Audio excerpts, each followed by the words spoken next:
Okay, so here we go. First will be the pork and then the beef. And then the stocks are in the fridge. So everything's cold. Alright? And we're going to get up on it. I'm doing pint-sized jars because I'm pretty sure this one's pork with beef. Yeah. So I'm doing pint-sized jars because yeah, you can make pizza pockets with them. You can do, I want to make Jamaican patties. I don't know why, but I do. I'm craving Jamaican patties, and I never eat them, but it's just, I don't know. Doing this kind of made me feel that way. So now that we've grinded this all up, this is going to break up pretty easy. So before I break it up into real small parts, I'm just going to break it up into pieces like this. Do you see? Right? For the most part. About, you know, 1 inch in size or so. Right? And then this way, I might have more than 16 jars of, I don't know, we'll see.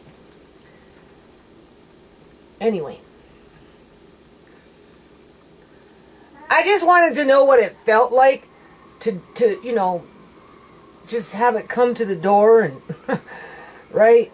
And next time I do this, I want to make sure I'm not doing other things, right? You know, because I'm still doing that food prep crap, right? But I got 2 more boxes coming in. I ordered a little bit more of that panela, or however you pronounce it, sugar from India with the magnesium and other earth minerals in it, and some cornmeal, right? Because, are you singing, Amari? Amari's singing. Because I want to get into making my own, I guess you can say, corn chips. Because, you know, you're paying so much money in the grocery store, right? Now you can push this down.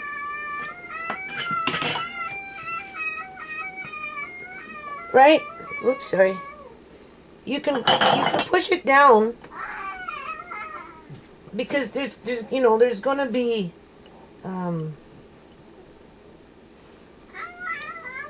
you know, there's you know, there's pockets of space in there, right? So you want to go, I'm going to do at least a 1 inch head space, okay?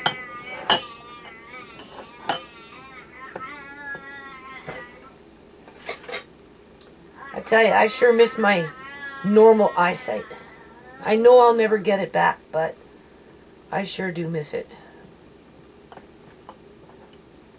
It's just a little harder when you don't see as well as you used to. It makes you tired. So, the only thing that's going to happen here, after you put some liquid in it, is the meat's just going to absorb it. Right? So we're going to do this in kind of like batches. Right? So I packed it in fairly tight because normally when people do hamburger raw, right, or ground meat like this, they pack it in pretty tight. So now how much fat is still in here? Hard to say. I mean, there's always going to be something, right? When you're dealing with stuff like this. But I'm looking forward to using it. So yeah, corn chips. I ordered just a little extra cornmeal because once this is all done and, you know, pretty much put away, we're going to be, you know, start cooking, right? And I want to make corn chips versus buying them in the grocery store at, you know, 270 grams, which isn't very much, for like $4 a bag. And they're not even that good for you because they've got all those preservatives and stuff in them, and who knows what else. Right? I'm just saying. Anyway. So now I'm going to do this. And then we're going to come back. I don't know. I might have to be canning 2 canners today. Alright? Yeah, maybe. So we'll be back. So hold on a second. Okay, so I want to show you this. Do you see this?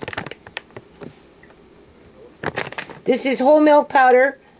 Medallion Milk Company, right? You can see.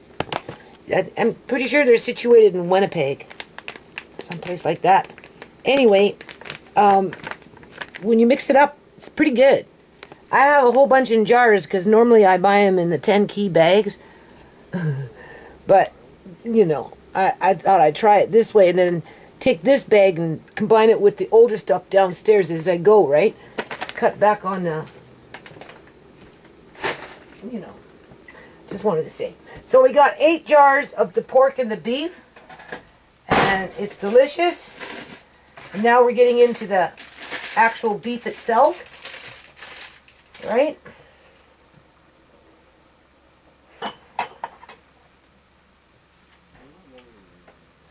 Next time I do this, I wanna be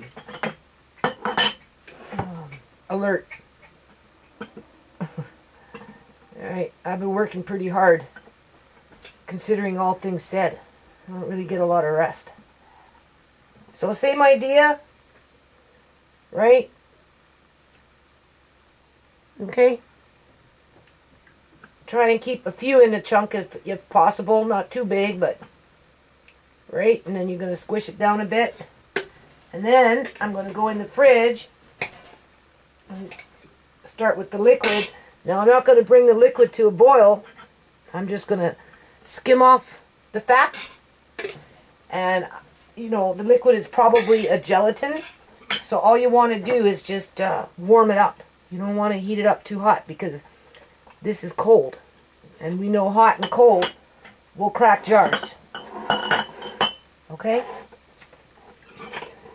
I had to put the salt in. I forgot about the salt. So 4 jars got it on top, and the rest of it got it on the bottom. So don't forget your salt if you want salt. I'm so looking forward to using this stuff. Yeah, we're going to use it for shepherd pie. We're going to use them for pizza pockets. Something like that. We're going to use them for Jamaican patties. For sure. We're going to use them for soup. Right? Hamburger soup. I might even go out of my way and make ravioli one day. Or maybe I'll make some pierogies with potato and hamburger. Alright? Maybe. You never know. And then if I like it, then I'll do it more. I like doing the smaller jars because it's 75 minutes. I don't like standing here for 90 minutes. I really don't. Especially now, with me not being able to see as well as I used to. So 75 minutes is, I can handle. I got cherries I have to get ready. After this, I'm going into fruit. Alright?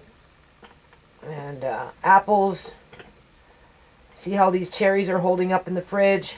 I bought them a while back.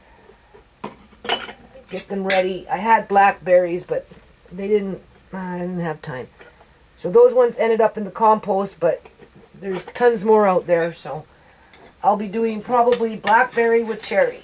And then it will be blackberry with blueberry, because my son is going to be buying me some blueberries from the farms, right? So then I'm going to do blackberry with with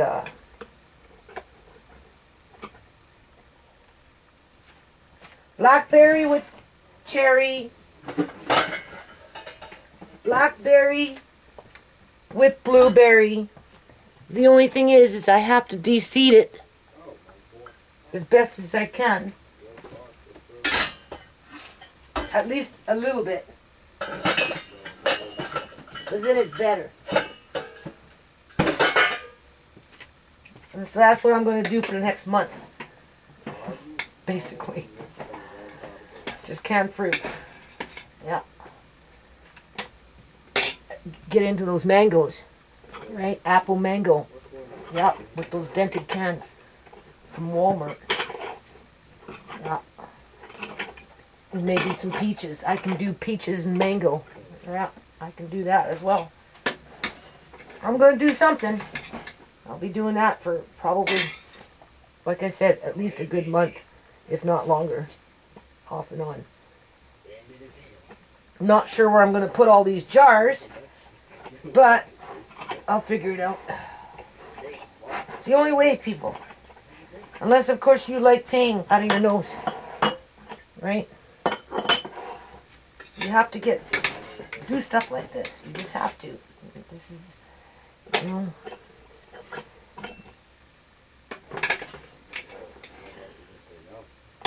better. It's healthier for you. You know. Just say I'm busy. Say I'm not. You have control of what goes inside the jar. You know that you're not eating bug meal. Totally. I'm just saying. Alright. I mean, sure, the beef didn't come from the farms, quote unquote, grass fed. It came from a supermarket, but still. It's pretty good. Yeah.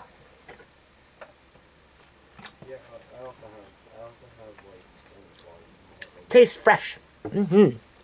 Really good, actually. Okay, so I'm assuming that my canner, I can't remember, will take 16 jars. Right? So I hope so. 8 on the bottom and 8 on top. And this is what's left, plus what's in the fridge, plus what I gave to my son. So it works out good, because I only want to do this one time in the canner, because I'm tired, people. You don't even know. Hold on. Okay, so we're going to do the beef broth first. You can see, right? So obviously you have to take off the grease. Andre, I'm talking. So take off that surface grease, if you can get it out of your container. Oh boy. What did I do? Maybe just hitting it on a plate upside down might work. Hold on. Okay. Oh. Where am I? Do you see? That's a lot. Okay? So, I'm going to freeze half, because you can use it another day to fry potatoes with or something. And then I'm going to fry some potatoes with it later. See what we get. Well, this stuff, oh my God. This is primo. Look how rich that is, people. Do you see? Oh my Lord. That is so nice. Oh, this cat's underneath my feet. So nice. Now, the thing is,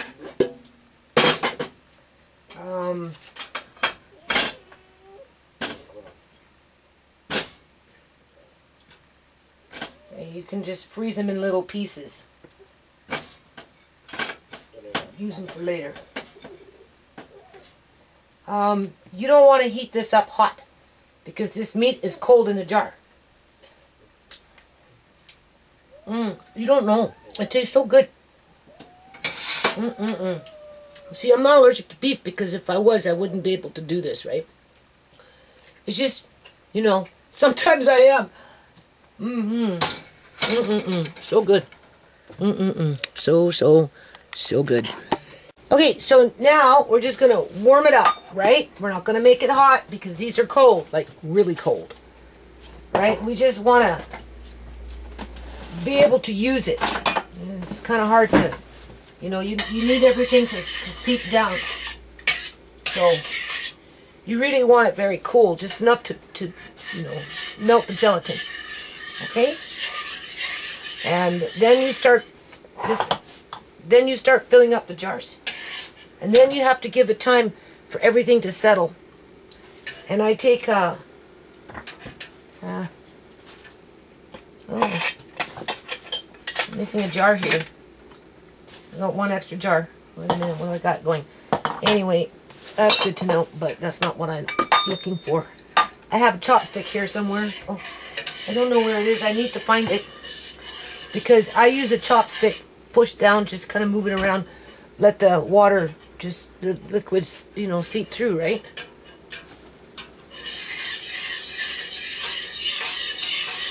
And then let it just settle for a while, right? And then tap your jar, you know, and then you're going to do your little top offs, right? And then once these jars are done, anything left over in broth will go to the other pot with the pork and the beef, because I think that's less liquid. And then we do it again, right?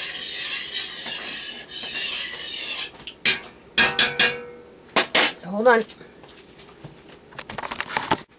Okay, so that only takes a second. Is this recording? I don't know. Doesn't look like it. Oh my Lord.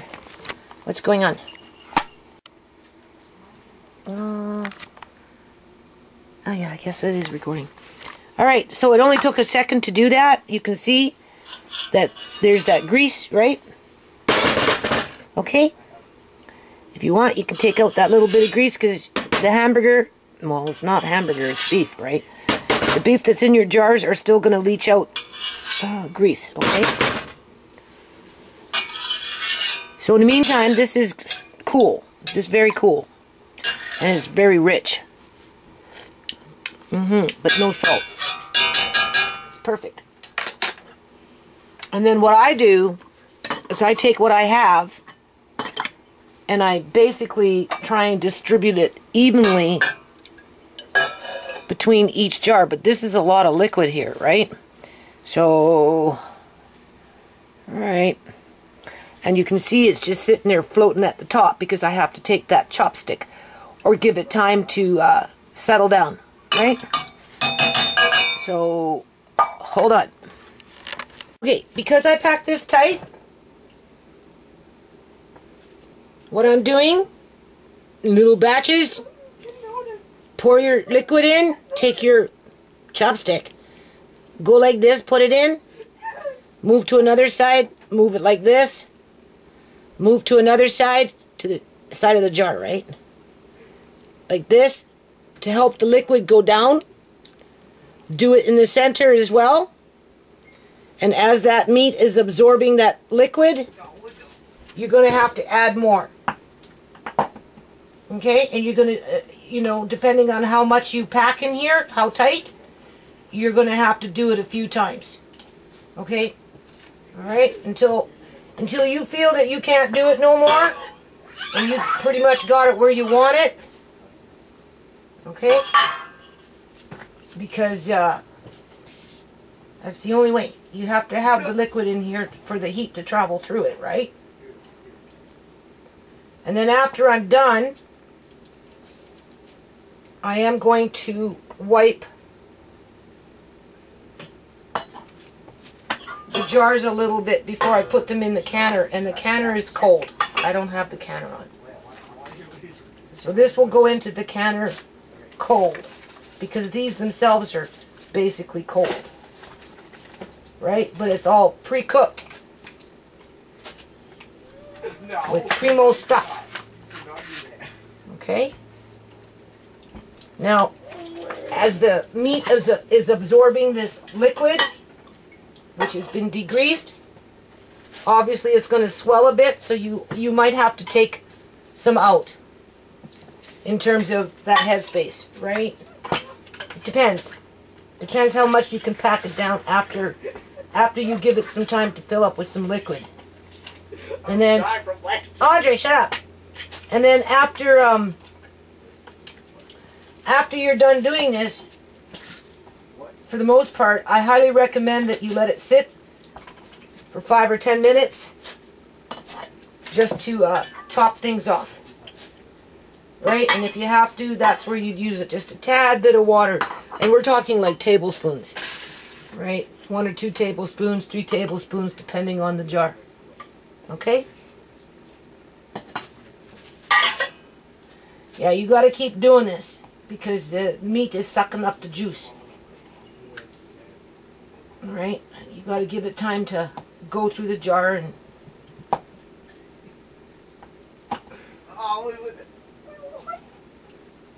it'll settle in between everything.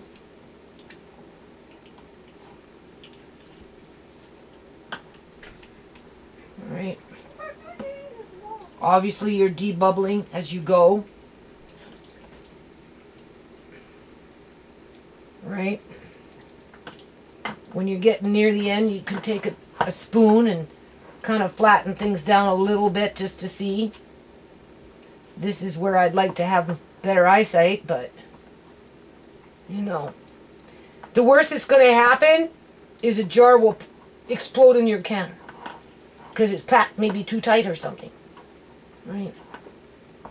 But as long as you let it vent with that not too tight on the rim, you'll be fine. No, we're not shaking this picture. This gives us your worries. Okay? Yeah, so as I do this, I keep having to add and then push, you know, push your meat down and you'll get a better idea of where you're at with things. Right? It's going to take a little while to get this full of this liquid, but this is the primo stuff. Right? This is what you want. And then when you get near the end, okay? I'll show you. Okay. Now that I've done that a few times, okay, so you can see here, right, now this is full of liquid, but you take a spoon or your thumb or whatever, you see there's still room for liquid in there. I can't. I'm going to turn this around. Here we go. Yeah. See? There's still room for liquid in there. Okay? It's still absorbing liquid. You want it liquid before you put the lid on. See? It's still absorbing. This is why... Oops, sorry. Wandering eye. This is why I say... See, this one here is coming to the... Do you see now? This one here is coming to the point where you don't need to add pretty much more, but you're going to let it settle for a little while. Okay.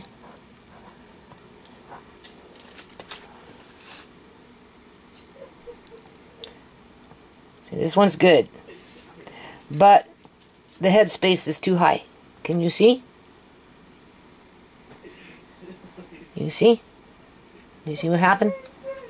That's too high. So, in a situation like that, this is where the tablespoon comes in. Yeah. Then you go.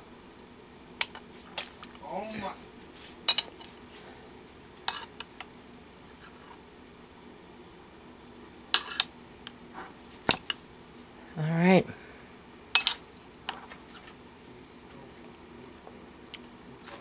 See?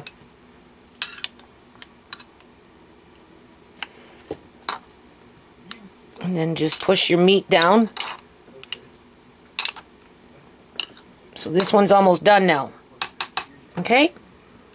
This one obviously needs more liquid. Yeah, I'm almost done it. All right. What else we got here?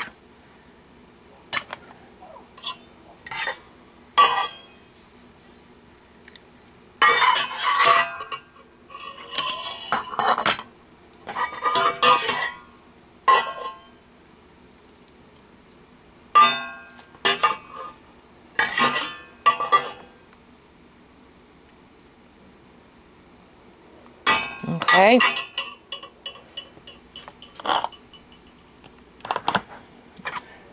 So we're going to give that a few minutes to rest.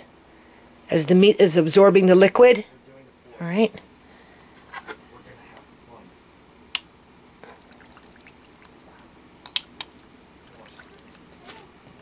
Push your meat down.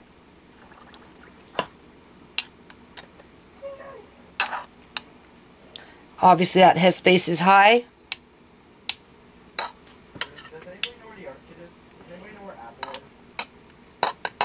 This is ideal from what I can see. This one's ideal. You want liquid on top. This one's ideal.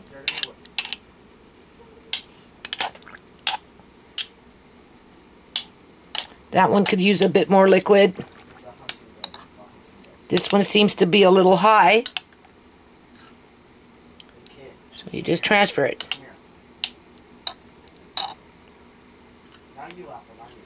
Right? And then if you want, you can tap them slightly. I'd still give it 5 or 10 minutes to settle. Right?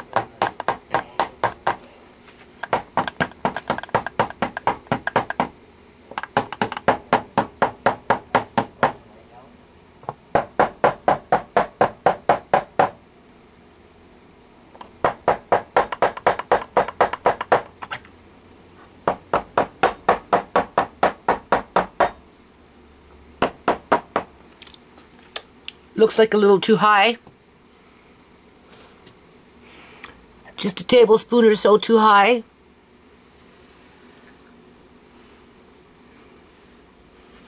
And maybe this one's a little too high. So you can take that and just move it over here. A tablespoon at a time. Okay, so isn't that interesting? I bring out the one with the pork in it, and my nose is starting to run, my throat's getting itchy, but boy, oh boy, does it ever taste good. It tastes better, actually, than the beef. But there's something in it. You see, that's the thing. Because I'm starting to get histamines now. So same idea. You just want to melt it, right? This is the fat that was from it. I just took it off. I'm going to leave it like that, and I'm just going to throw it in the freezer. And then when I want, if I want, I can just break off a piece and use it for frying or whatever. It would be great for eggs because it's delicious, actually. The gelatin is like so good. Yeah, so good. It has its own natural salt taste. Okay? Alright. Oh yeah. Ooh. Can you see what happened?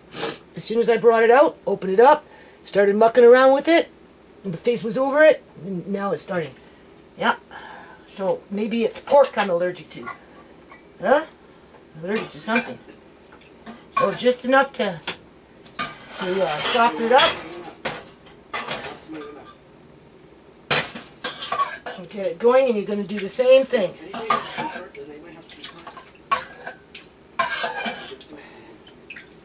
Oh, it's really nice, rich gelatin. You don't even know. So hold on. So before you put it in the freezer, that is, make sure you try and label it. Okay? Just saying. Hold on.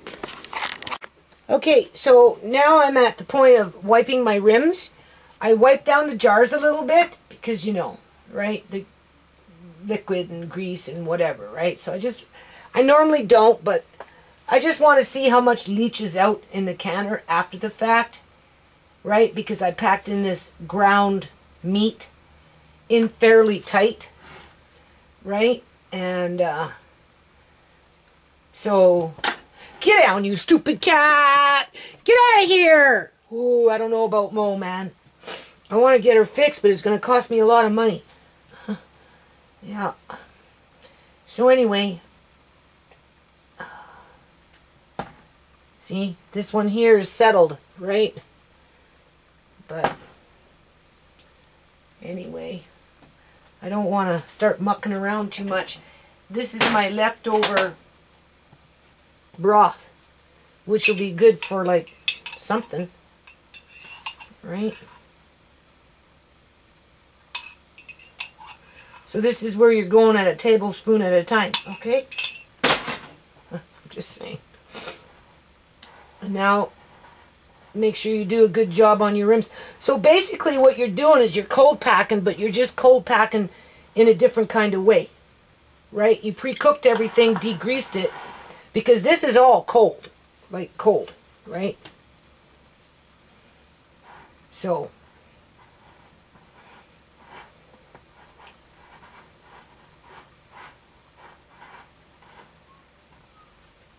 and of course the canning process is the same. You know, get everything in, put on your lid, start venting, vent for 10 minutes, right? Put on your weight, bring it up to pressure, and it's 75 minutes. And then it's going to be what it is.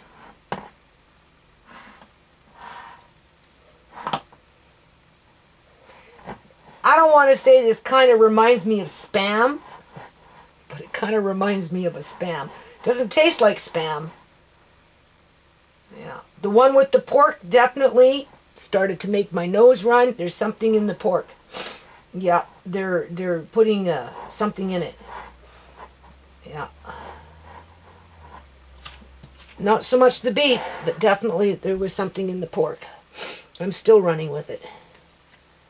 Yeah.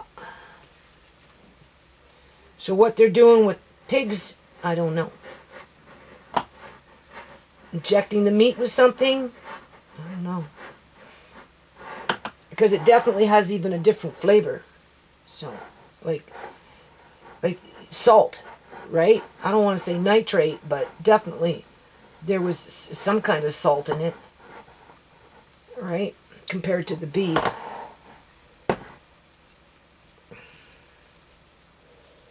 Because they like to inject pork with something red so that people want to buy it. But that was frozen. So, but that's ham. Because normally it just kind of goes brown. So maybe that's what they're doing. They're injecting the pork with that red dye. Just so that people are more apt to buy it. Right? Could be. Yeah. And then once this is done, I'm going to try and use these jars more regularly with Andre. And we'll get creative with them.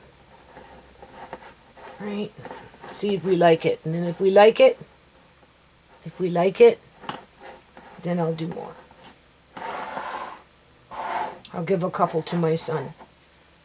Right? One each to try it, to see if he likes it for a simple meal. For something downstairs. For himself and his girlfriend. Or even for himself. If his girlfriend's not around. I don't know. We'll see. So the jars are basically going in clean because I wiped the outside. Right? Not so much in here as everywhere else. Because I want to see how much grease leaches out. And you'll see it inside the canner. But other than that, and yeah, cold to the touch, it's almost like it came out of the fridge still. And that's what you want. Right? I'm happy with this. I think this is going to work out pretty good. Do you see? That's the pork with the beef. And obviously the pork is something in the pork that makes my nose run. My throat itchy. Right? And this is the beef. And I had no problem. What did I do? Yeah. So hopefully I can get 16 jars in my canner. So hold on. Okay, I'm going to finish this video. So this is the pork. Okay, this is the beef here, right? These two jars, as I'm washing, where's my... There we go. Okay. As I'm washing, because it's greasy, right? You know, I'm running my finger underneath here. And I thought I felt the seam to be compromised. But maybe I was feeling something else. Or, no, yeah, no, here it is, right here. It's right up in here. Now, if a jar is going to crack in the pressure canner, right, it's going to bust out down in here, right? That's usually the way it works. Anyway, I don't even know if there's a seam up in there, because it just felt weird, and wondering if, anyway, those ones I'm going to just keep close by and keep an eye on them. Other than that, everything's sealed. It did leach out grease, but that's to be expected. You're going to get that either or. It's not that much, and it was fatty, and I already knew it was going to do that to some degree. The only thing that I could have, maybe should have done different was maybe not pack it as tight because it was cooked, right? If it was uncooked, then they say pack it in tight. Maybe not so much when it's cooked. Just, you know, a little lighter, not as tight, with just a, you know, a little bit more juice. But other than that, I'm not too worried about it, people. 75 minutes, it's meat, pint-sized jar, right? You know, if I don't like it, I can always take a jar and make homemade cat food. I'm just saying, if I don't like it, right? Although the next time I do it, to which I will, I want everything all put away and all with like the good old days with more counter space, and, you know, not that I've ever had a lot of counter space, and I'd do another big shop, and next time I will make sure I get the more lean beef, right? And I'll do it again, exactly with grinding it up, pre-juicing it. I like doing that.